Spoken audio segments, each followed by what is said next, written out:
Morning everyone, it's Friday, August the 11th today, and we're starting this week's video in a 75-day corn PKP in the Giroux area. Right now I'm standing in front of some P78 22 acre max, and this is a fantastic new hybrid that we're really excited to weigh this fall.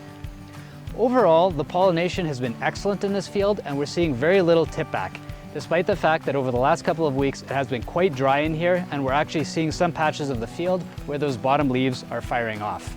So overall, there's still some great yield potential here. However, one thing that we are noticing in this field is quite a bit of late emerging plants. So I have an example of one here, and we're seeing that these plants are a little bit shorter, the stalks aren't as big, and we know that the root system is not as well developed as its neighbors because there's quite a bit of nutrient deficiency, as we can see on the leaves here. So these plants are struggling to take up as much nitrogen as their taller neighbors, and that is going to mean that these ears aren't contributing as much to the yield potential.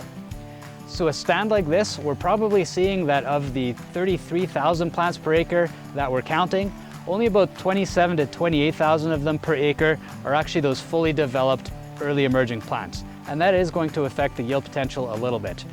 The other thing with these late emerging plants is that they are going to be a little wetter at harvest. So a field that is less even in terms of emergence is probably going to be harvested a little bit later, or it's going to have to spend a little more time in the dryer. But this is another thing that we're going to look at over the next number of weeks as we approach physiological maturity. Silage corn remains an important part of the Mark Outlet Seeds agency. So with that in mind, we've tried something new this year. Karis and Doug actually went out to 5 different plots yesterday and collected 16 samples which were sent away to the lab for mid-season fiber digestibility testing. We'll compare these scores to what we get in fall when we're harvesting, and we're hoping to find the best products for the acres with the silage growers in our area. So if you have any questions about this, please stay tuned or feel free to give us a call.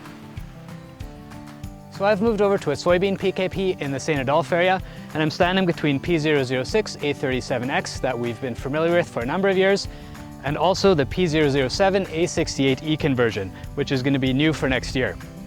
So overall, soybeans are a crop that have been holding on over the last couple of weeks, despite the fact that on a hot, sunny afternoon, we're seeing some drought symptomology in a lot of fields in the area.